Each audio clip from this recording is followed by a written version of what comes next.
Hello everyone and welcome back to the channel. Thanks for checking it out if you're new. The month of May was a very busy month.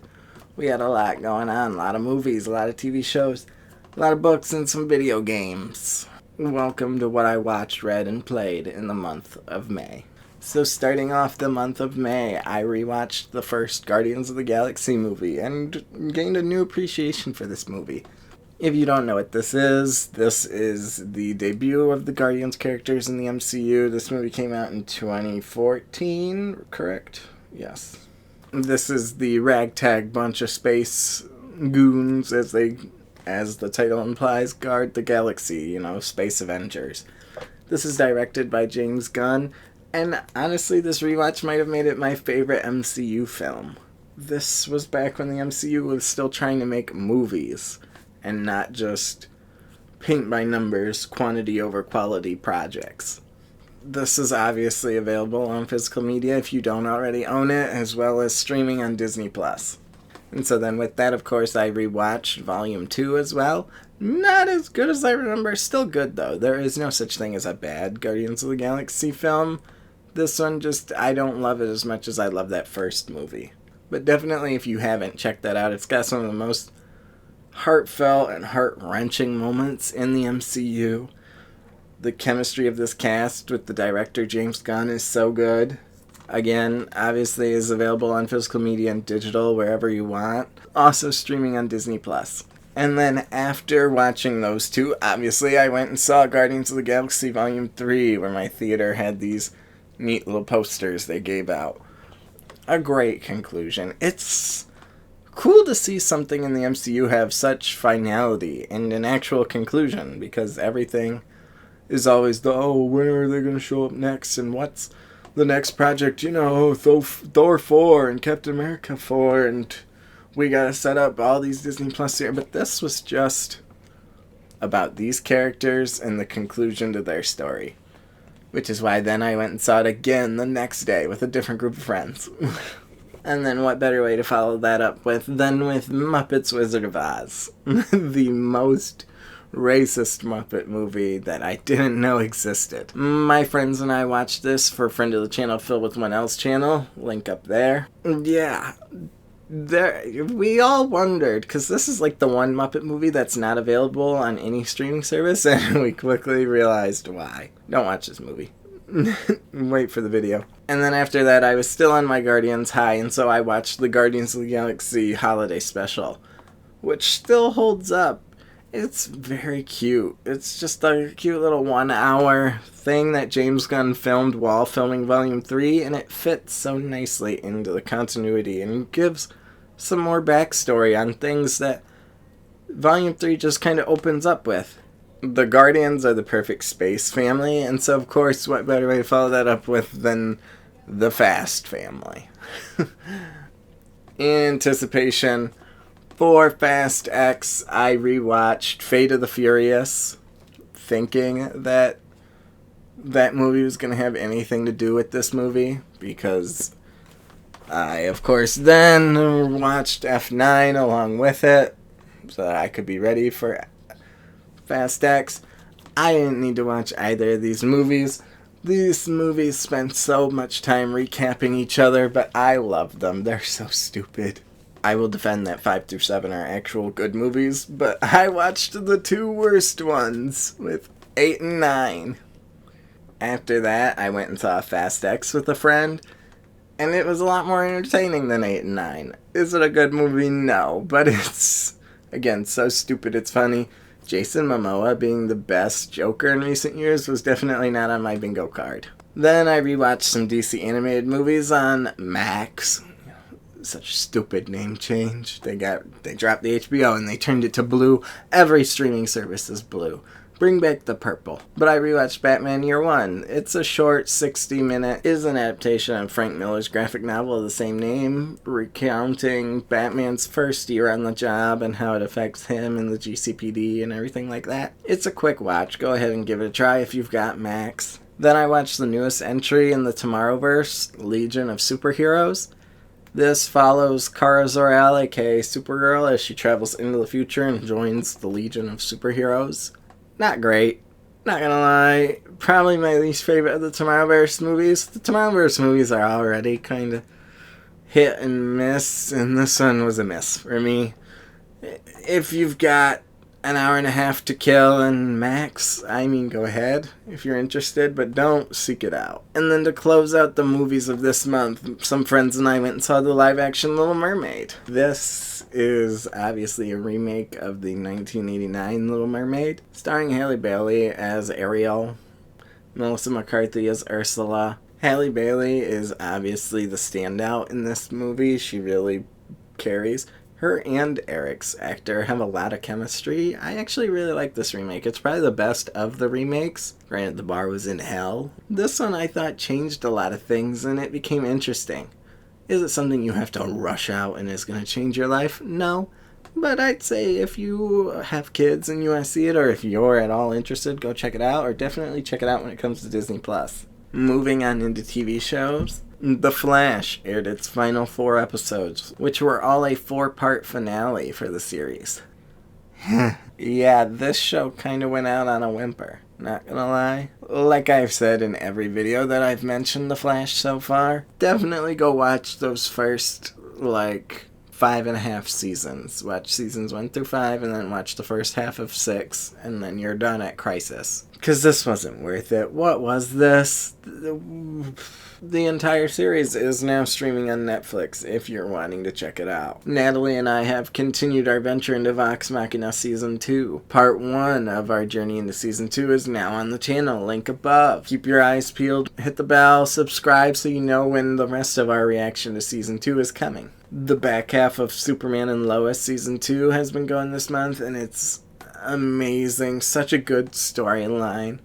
I love when they pit Clark against something he can't punch. I finished Severance. If you don't know, this is a mystery show about office workers where their brain is surgically modified, where they can't remember what happened at work, and while they're at work they can't remember the outside world. I started this show back in March, got about halfway through the season, got to the final 3 episodes, then got distracted with some stuff. Life got busy. I finally finished it this month. So good. Can't wait for season 2 of that. That's on Apple TV Plus. If you've got the opportunity, check it out. Friend of the channel, Phil with 1L, and I watched episodes 2 through 9 of season 1 of Gotham Knights just the other day. To continue watching that series, it'll be another reaction on the channel video coming soon again. Like, subscribe, hit the bell so you know when that one is coming. The full season of that, if you don't know what Gotham Knights is, this is a series about OC, original character, Turner Hayes, partnering up with a bunch of Batman's rogues kids, the Joker's daughter, and stuff like that, and a bunch of adjacent Bat family characters that don't look or act like their comic book counterparts, as they try to solve the murder of Bruce Wayne, of which they've been framed. Don't watch this one either. Just wait for the video.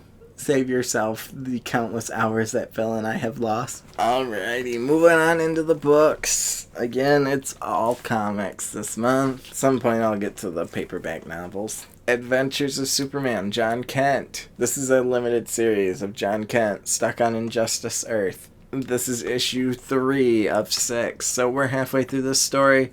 I'm curious where it goes, but at the same time, with what they've done, there can't really be too big of stakes. Not to spoil anything, but I'd maybe wait till that one's finished. Superboy, the Man of Tomorrow. I have not read anything Superboy, and so of course with the dawn of DC being kind of the jumping in point, I jumped on.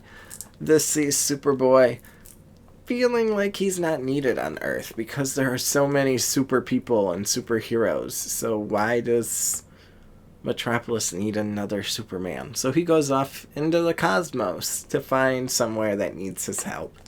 And boy does he. Peacemaker tries hard. Again, limited series. This is DC's Black Label, which means it is their R-rated mature series. This one is basically the Peacemaker show. It's just Peacemaker fucking around and doing different missions. He's got the dog that you see on the cover that is some comedic relief. And I'm really curious to see where this one goes. In order to celebrate Return of the Jedi's 40th anniversary, Star Wars has been releasing these one-shots set around either before or after Return of the Jedi. This one is Lando It's before Return of the Jedi. It's Lando and Chewie on a journey to try to rescue Han. Obviously, you can kind of figure out how that goes, because we've all seen the movie. But it's still a fun one, neat one you could check out at some point when it comes free to the Marvel app or your comic book shop has it marked down. I've read Batman 135. I have not read Batman in quite some time. And so I was told this was a good jumping in point because of Dawn of DC. And they had said that this is the end of the current arc and the start of the new one, and I was lost. This is much more of a finale than a beginning. This is the conclusion to the Red Mask storyline, which is basically a man who wants to become the Joker and all the crazy crimes and things he commits. It was interesting. It makes me want to now go back and read the story that I just read the finale to. So you'll probably see 131 through 134 on next month. For Free Comic Book Day, my local comic shop had 50% off. So I picked up the latest Scarlet Witch run. This is the Last Door storyline, if anybody knows it by that name. Really good. Honestly, video coming soon about how this should be the storyline. People talk about like WandaVision 2, they should make a WandaVision 2. This right here is your WandaVision 2. Right here. For those of you that don't know, this storyline is The Last Door, in which Wanda creates a magical door that transports anyone who needs her help to her. This is her trying to make up for all the awful things she's done. And so yeah, every issue is basically like a one-off, someone new comes to the door every week. Really fun, really cool storyline. Like I said, with each of those being, you can just pick up whatever one sounds interesting. Oh, this one, Wanda helps overthrow an evil dictator, but then, her sister Polaris comes to the door at one point. And so on, and she battles everybody, and it's cool. I really like this run. Like I said, video on WandaVision 2 coming soon. With that 50% off sale, I also picked up 8 Billion Genies that I had started reading. I've read the first 2 issues so far. I'm a busy man. I'm sorry.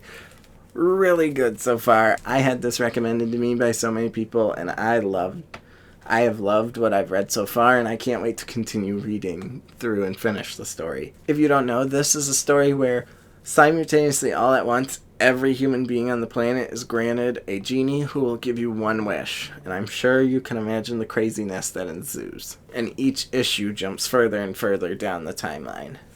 So like this one's the first 8 minutes, first 8 hours, and so forth and so forth. I picked up the Dawn of DC primer.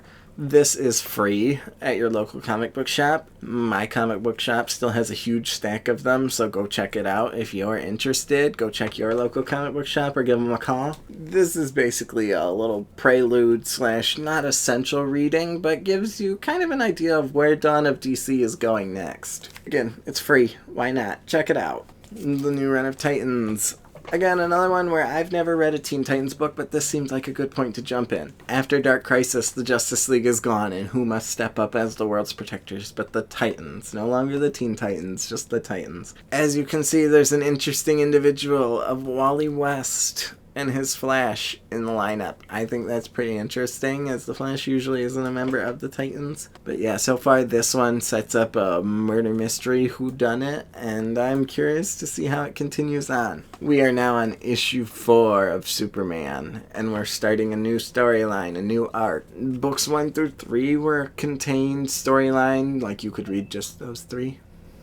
Are you shitting me? Here, as you can see, cut down by the Kryptonite Claw. This is the new villain they've been introducing and alluding to. I think it's pretty interesting so far. You've got the return of some classic Superman villains that I won't spoil here, and a lot of neat stuff. Only complaint here is this book has like a montage sequence of different things Superman's been doing, like there's a time jump, and honestly I would have liked to see. Like, almost all of those stories that they did in the time skip could have been their own book. And I wish they had. But still really liking the Superman story. The art is amazing.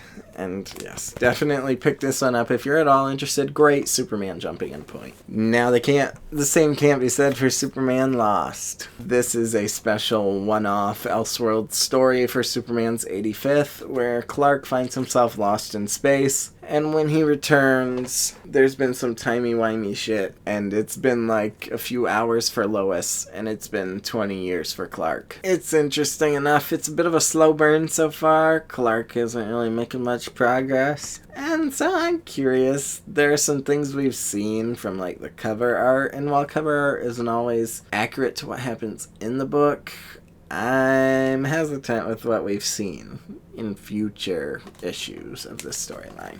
And then finally, to wrap up the comics, because I was hyper fixated on them because of the movie, I picked up the newest issue, the newest run of the Guardians of the Galaxy. This one finds the team of Star-Lord, Nebula, Mantis, Gamora, and Drax. As they're kind of space outlaws, the team has since been disbanded. They're kind of notorious. People know them as like failures and screw-ups.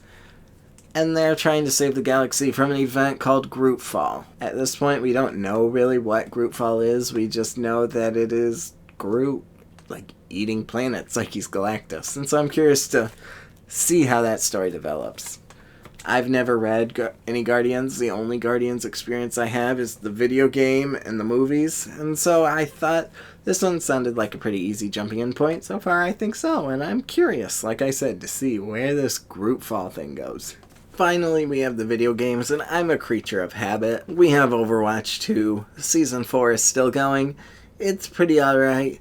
If you don't know what this is a was a 6v6. Now it's a 5v5 hero shooter, in which every character has a special ability and certain perks they can use that other heroes can't. And it's your team works to capture or escort an objective. They recently announced, basically, that the PvE we were promised is never coming, and it's being reworked to be as cheap as possible for Blizzard. Disgusting practice. I'd be lying if I said I wasn't disappointed. What was the point in making it Overwatch 2? My friends and I played a little bit of Valorant because we were so Overwatch 2'd out. I've really got to be in the mood for this game. This is another hero shooter, but it's a lot slower paced. You don't respawn or come back if you die. You get one life each round, and you're trying to plant a bomb. Think CSGO if you've ever played CSGO. Or Search and Destroy in Call of Duty. I finished Jedi Survivor very early this month. I liked the first half of the game better than the back half, but still overall a really good game. I do want to replay it again. Might even make it a video because my friend Phil with 1L loves to watch me play video games. He doesn't like to play video games, he likes to watch them for the story. So we might do a video for it, who knows? Let me know if you're interested in that in the comments below. And then finally this week I played a bit of the My Hero Ultra Rumble beta. This is the My Hero Battle Royale that's been in development for like the last year and a half, 2 years. It's fun, it's interesting. You definitely need to play with friends though. Like, it's not like other Battle Royales like Warzone or Fortnite or any PUBG where you can just kind of jump in and play. You have to play in trios, and communication is key in this.